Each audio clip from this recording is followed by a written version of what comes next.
Di video kali ini akan menjelaskan tentang nasionalisme di Cina.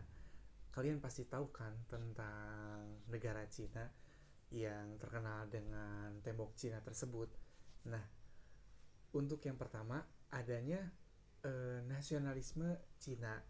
Sebagaimana yang dikatakan oleh Hobsbawm bahwa di Cina dan Korea terdapat kesatuan politis yang relatif permanen sehingga diakui sebagai bangsa yang historis, maka pergerakan nasional itu merupakan bentuk-bentuk dari penaklukan imperial.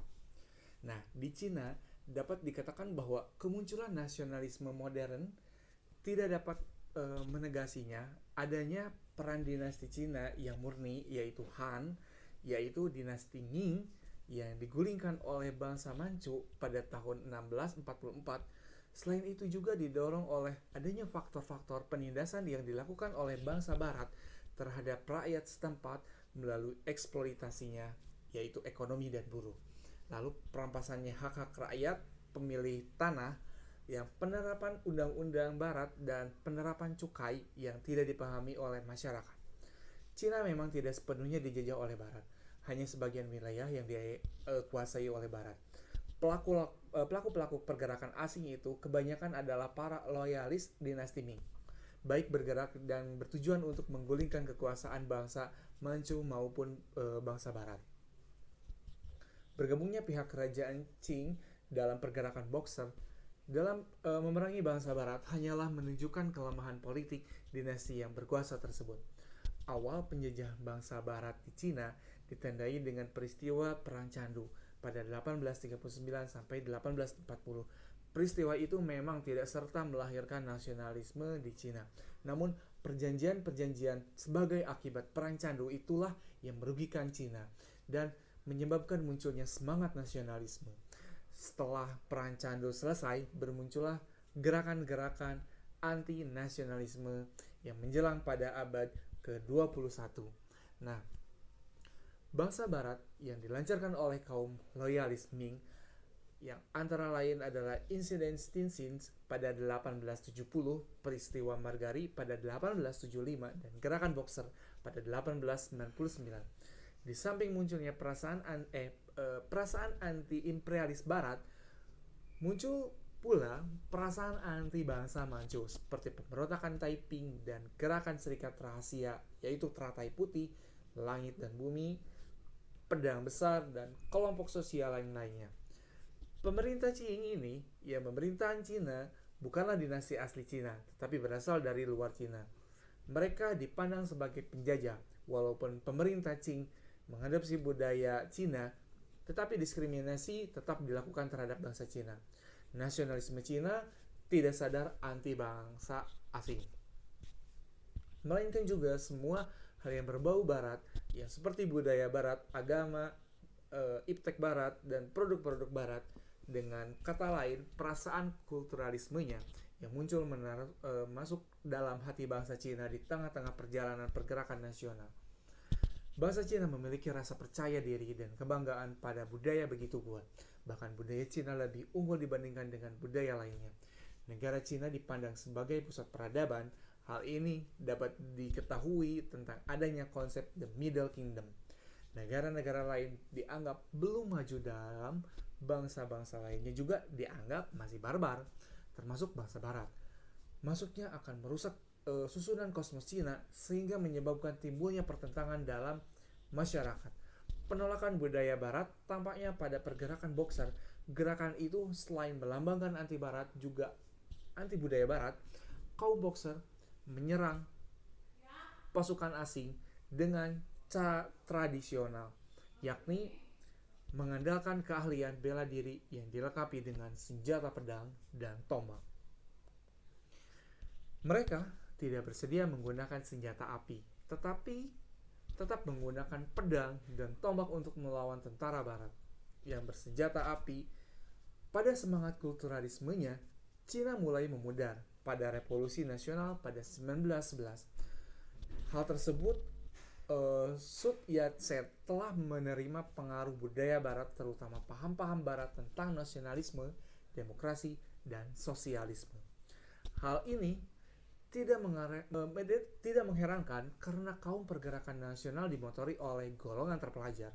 Meskipun demikian, dalam masyarakat tersebut, Cina masih terdapat anggapan bahwa runtuhnya dinasti Qing karena Mandate of Heaven yang diterimanya telah dicabut kembali.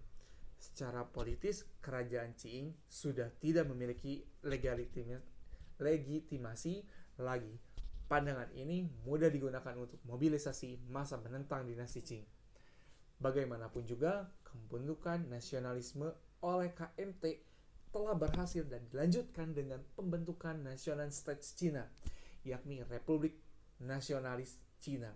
Revolusi itu pada 1911 menjadi pendorong semangat penentang Barat dan Qing serta mendirikan negara. Republik yang masih mudah ditempa oleh ujian-ujian Barat yang menaruh pada diintegrasi nasional. Pertama, perpecahan di kalangan militer. Peiyang di utara 1921 sampai 1927 yaitu kelompok Anhui. Pemimpinnya adalah Jenderal Tuan Cheng-jui. Kelompok Ciri Jenderal Feng Kuing-fang, yaitu kelompok Feng Tian ada Sang Sao, dan selatan yang kelompok Yunnan, kelompok Guangxi yang dipimpin oleh Jenderal Tang Xiao dan Lung Jungting. Kaum separatis itu ingin mendirikan negara dalam negara. Integrasi nasional terjadi. Peking dikuasai pada 1928 oleh pasukan Qing, Kaisek kubu nasionalis. Kedua, pertentangan antara golongan nasionalis dan komunis yang berakibat terbentuknya dua negara berdaulat, yaitu RRC dan Taiwan. Pembentukan nasionalisme ini dilakukan oleh kelompok di bawah pimpinan Zhao Zhendong, yakni dengan menggunakan ajaran Marxisme dan Leninisme, yang kemudian dimodifikasi menjadi Maoisme. Meskipun demikian, ajaran Maoisme belum dapat diterima seluruh bangsa oleh Cina. Bahkan menimbul pertentangan dan terpecahkan, bahkan yang mengakibatkan terbentuknya dua Cina, yaitu Cina daratan RRC dan Cina kepulauan Taiwan. Kedudukan memiliki dasar ideologi politik yang berbeda, yaitu satu komunis dan satu nasionalis. Meskipun telah menemukan bentuk nasionalismenya, yaitu nasionalisme Cina dan nasionalisme Taiwan, kesadaran kebangsaan bangsa asing itu lahir dilandasi oleh nasionalisme dan merupakan manifestar dari pertentangan dan konflik kepentingan daripada sekadar hasil solidaritas di dalam ataupun antara kelompok. Memang perbedaan ideologi tersebut itu pernah bersatu dalam menentang penduduk Jepang pada 1937, tetapi hanya berusia pendek dan terpecah lagi. Hingga kini masing-masing telah menemukan lokal genius sendiri. Nah, sehingga reunifikasi dua Cina masih menjadi persoalan Cina tersebut. Pembentukan satu Cina dengan Formula One Country Two System yang ditawarkan oleh RRC belum bisa diterima oleh Taiwan. Kesalahan etis ataupun ras diragukan lagi, namun homogenitas bangsa Cina telah lama terbentuknya suatu tidak berfungsi lagi dalam kasus itu. Perbedaan dalam identitas bangsa dan loyalitas politis menyebabkan upaya reunifikasi mengalami kegagalan. Nah, pemberian status Taiwan sebagai daerah administrasi khusus dengan otonomi yang luas dipandang oleh pihak Taiwan, tetapi pihak realitas tersebut memecah masalah Taiwan bukan hal yang mudah.